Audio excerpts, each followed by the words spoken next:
Welcome to the Authority Podcast, Plumbing and Mechanical. When talking about the built environment, we would do well to remember, we shape our buildings, and afterwards, our buildings shape us. Therefore, on each episode, we'll discuss the latest trends from IAPMO in plumbing and mechanical safety, sustainability, and resiliency. Join me, your host, Christoph Lohr, and together we'll explore the ways we can make our buildings shape us for the better.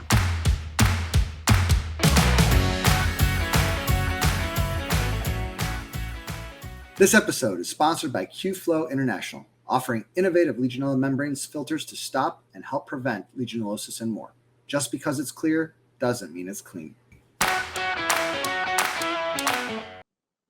And we are back with another episode of the Authority Podcast, Plumbing and Mechanical.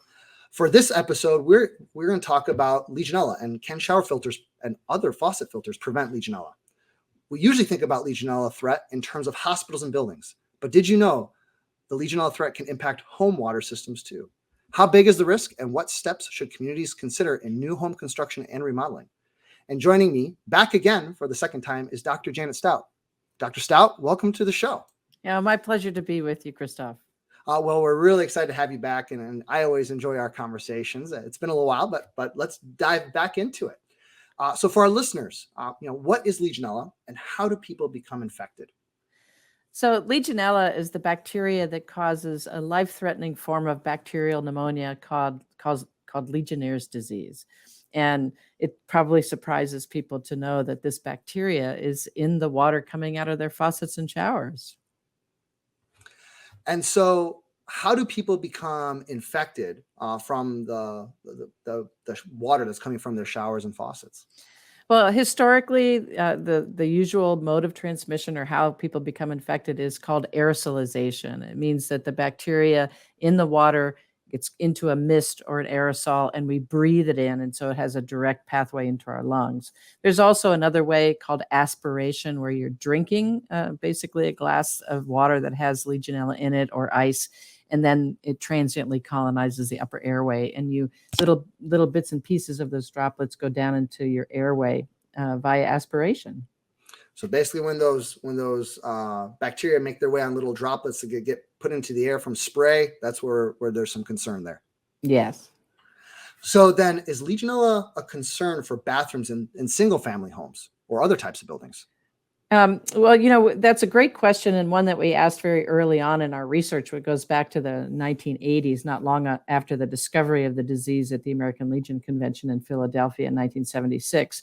And we found Legionella. We looked first in large buildings like hospitals where we knew disease was occurring. And then we asked the question that you just asked, well, would we see as much in single family dwellings? And about 50% of large buildings have Legionella. And our study and others showed only about 10% of single-family residential buildings, homes had Legionella, simpler water systems. And then actually we did a subsequent study funded by the EPA, Environmental Protection Agency, asking us to go backwards from somebody had Legionnaire's disease and ask the question, did they get it from their home? And we actually found about 20% of the cases acquired it from their homes. But the good news about this study was that the people that got Legionnaire's disease from their homes were highly compromised or in that high-risk group, being elderly, having immunosuppressive conditions like leukemia, or one woman I remember was post breast cancer chemotherapy. So it sounds like, from what you're describing then, it's homes that are more complex or buildings, I should say, that are more complex. So single-family homes tend to be pretty simple from a plumbing standpoint, but maybe a multi-family home apartment, but it's a little bit more complex, could have a little bit of an increase in risk. And then the population that's in these dwellings, if you're somebody that has already been sick, then you have a little bit of an increase in risk. Yes, and the traditional risk factors for Legionnaire's disease are being older. You might surprise your listeners that older means over than 50, chronic lung disease, smokers, immunosuppressive conditions, and certainly the most at risk would be a transplant recipient. Understood. All right, so we kind of set the stage here of, sort of that transmission path, the concerns of the water droplets getting put into the air through spray, and then the types of people and the types of buildings that are concerned. So let's kind of dive into the details here in terms of like the showers and faucets. What is the shower filter that protects against, or faucet filter that protects against waterborne pathogens, and how do they differ from some tap filters? Well, bacteria are very, very small, as you know. And so the size of Legionella is in microns. And so the pore size of filters has to be 0.2 micron or smaller in order to exclude bacteria, including Legionella. And we first had experience with these, what are called point of use filters, where you put it on the fixture at the end of the faucet or the end of the shower head. Had our first experiences with those in healthcare institutions. And we've done many, many studies ourselves demonstrating efficacy of them. And so when people are immunocompromised at home, for example, what I say is, what would I want to do? And I say, well, I would want one of these point of use filters on the shower that I use and on the most used faucet that I would use to protect me from not only Legionella, but some other bacteria that could cause infections in immunosuppressed people. Fascinating. So there is some general recommendations out there for these, and then these filters being able to do that. So how does someone know then if a given filter will really prevent Legionella in the shower? Are these filters regulated in any kind of way? Yes, they have to sort of pass a test. And, I know that, people that may be listening don't have access to peer-reviewed scientific journals, but if they do, for example, our last publication was in the American Journal of Infection Control in 2019, where we not only evaluated one of the new point-of-use filters on the market by one of the manufacturers, but we also did an overview of all of the manufacturers that had point-of-use filters on the market at the time. So if you don't have access to that, how do you know that these filters are working? And so there are different organizations, the American Society of Testing Materials, ASTM, National Science Foundation, NSF, also ASSE has a standard now. And so you're looking to see, was that filter challenged by following these standards with a known concentration of bacteria, and were they successful at holding those bacteria back so that none came out the other end of the filter? And so you have to read the fine print, just like on any product. So I think you kind of talked about it, but maybe explain a little bit further, like how these filters, then these Legionella filters, are tested to know that they perform. Are there any particular standards or any test protocols that you're aware of that kind of test towards that? Well, historically, the standard has used a surrogate organism. It's another bacteria called Pseudomonas, and a certain very high concentration, say 1 million per milliliter, is passed through the filter. The ASSE standard, the LEC, is the only one that I know of. It's Legionella reduction and treatment devices is the only one I know that specifically addresses Legionella. And you can tell the audience what ASSE stands for, Chris. Well, I was to say it used to stand for the American Society of Sanitation Engineers, but now I believe it is ASSE International. So, but yes, that's very true, Dr. Stout. So, and it's interesting you talk about those particular standards. We actually had recently a conversation with a gentleman, Elon, that has a filter, Q-Flow, that has been tested to this standard. And he sent me this wonderful email. Just this quote really struck out to me, because he talked about how, as a manufacturer, he's really dedicated, to ensuring the integrity of products, right? And there's a lot of manufacturers out there that really want to try to do the right thing. And he talked about how his point of use products were being tested by ANSI Laboratory and using the IAPMO R&T Laboratory, to test towards that new ASSE LEC standard, and also to NSF. I think it was P376. And he talked about the highly regarded worldwide, all those tests and standards are highly regarded worldwide as a water and safety, regulatory bodies, the IAPMO labs and other labs as well in those tests. And this one line really stuck out to me: the numerous reliable certificates our product currently gives our customers the necessary peace of mind and guarantee our product's quality, efficiency at the highest level. And I just thought that these standards, it does seem, Dr. Stout, that these standards really have an impact in terms of the industry, let's say, in terms of giving some confidence in knowing that these can perform. Yes, and FDA also makes recommendations for following certain standards for validation of product claims. And so it is really important for the consumer and for them to have faith in the performance of these filters to have these standards in place. Definitely. Well, a lot of this sounds pretty high tech, right? We're talking about microbiology and certificates, of confidence in essence. But then I'm sure our listeners are probably going to ask, can anyone install these filters, or do you need like a professional installer, that has a lot of training? Do installers need some kind of specialized training? And what's your experience been with that?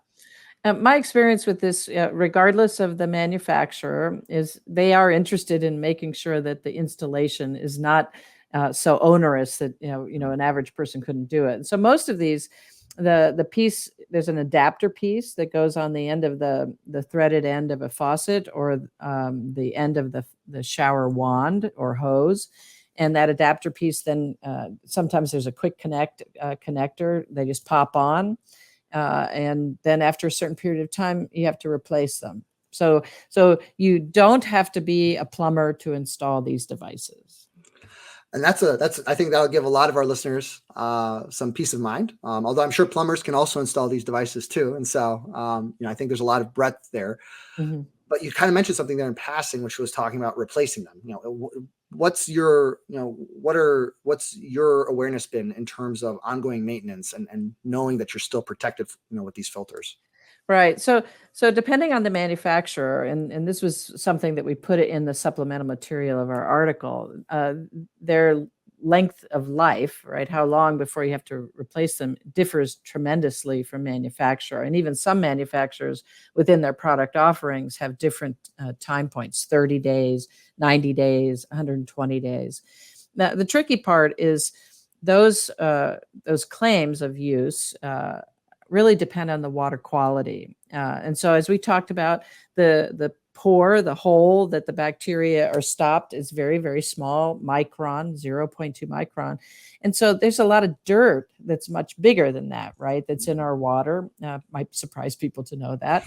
But it clogs the filter. And in some parts of the United States or the world, the water is cleaner in terms of those particulates than other places. And so if it has a lot of particulates, it's going to clog that filter, and you're going to have to replace it more often than what the manufacturer suggests is sort of average use. So sometimes people are surprised when the filters don't last as long as what they expect. That makes sense. Well, obviously filter replacement and purchasing filters, there's probably always the concern of affordability and access to this. Any thoughts on what can be done to help people in underserved areas with poor water quality who might not be able to afford a Legionella filtration system? I think in an underserved area, a point of use filter probably isn't the solution for them. It's probably disinfectant in the water, or boiling the water. As primitive as that sounds, it's very, very effective at controlling exposure to any number of pathogens, including Legionella. So that's probably a more practical approach. The price point historically has not been cheap, and so maybe as more and more manufacturers get into the offering and it's greater and greater acceptance, the price may go down. But I think in a poor economy, probably water safety takes sort of a more basic approach, like boiling water. That makes sense. Well, we've talked a lot about Legionella, but when we deal with these filters, is there any other health or wellness benefits, to Legionella filters? Obviously people, they search for filters that benefit their skin and hair. Is there any other sort of unintended benefits instead of consequences when it comes to using a Legionella filter for your shower faucet? Well, to me, when you ask that question, Christoph, the thing that comes to my mind is, it's not just Legionella in our water that causes infections, particularly for people who are compromised. So there are other bacteria like Pseudomonas, like non-tuberculous mycobacteria. For example, non-tuberculous mycobacteria is problematic for patients with cystic fibrosis. Similar with Pseudomonas aeruginosa. And so these bacterial exclusion filters, that 0.2 micron or lower pore size, will exclude those pathogens as well. And so again, I always think, if I'm immunocompromised, what would Janet Stout, the microbiologist, now Legionellologist, what would I want to do? What would make me feel safe during that period of compromise? And a point of use filter would do that, and it would protect me from any number of potential pathogens. Excellent. Well, Last question, because we've had you on the podcast before, Dr. Stout, and thank you again for your time today. But we would love to have you on again here in the future at some point. What do you think, if it's in about a year's time, we have you coming back on the podcast to talk about something Legionella obviously related. What do you think we're going to be talking about in terms of Legionella in a year's time or in the future? Well, what I would love to be able to say is that, with new water management requirements from ASHRAE, an engineering organization, and in healthcare, the Centers for Medicare and Medicaid Services and the Joint Commission, that we would be talking about how the number of cases has been dramatically reduced compared to historical values. I would love for that to be what we're talking about. I've lived long enough to say, well, I'm not going to be cynical, but I'm going to be pragmatic. We may still not be where we need to go in a year's time, but this is the direction that we want people to go in. And I'm really grateful for your podcast to raise awareness of the availability of some of these things, like point of use filters to prevent cases of community acquired or even hospital acquired Legionnaire's disease. So hopefully we'll be talking about that. I love the aspirational tones of that. So that's right. Hopefully that aspirational tones sets the mode. Our mission is a BHAG, big, hairy, audacious goal, and that is to end Legionnaire's disease. And I say it's not so much an audacious goal as an achievable goal with help from people like you. That's too kind of you to say, but thank you. Well, Dr. Stout, on behalf of the Authority Podcast and IAPMO, just thank you so much for taking time out of your busy schedule to record this with me, and looking forward to having you on again in the near future. Yeah, I would love that, and thank you so much for the opportunity today. Thanks for joining us on this week's episode of the Authority Podcast, Plumbing and Mechanical. Love this episode of the podcast? Head over to iTunes to subscribe, rate, and leave a review. Please follow us on Twitter @AuthorityPM, on Instagram @TheAuthorityPodcast, or email us at iapmo@iapmo.org. Join us next time for another episode of the Authority Podcast, Plumbing and Mechanical. In the meantime, let's work together to make our buildings more resilient and shape us for the better.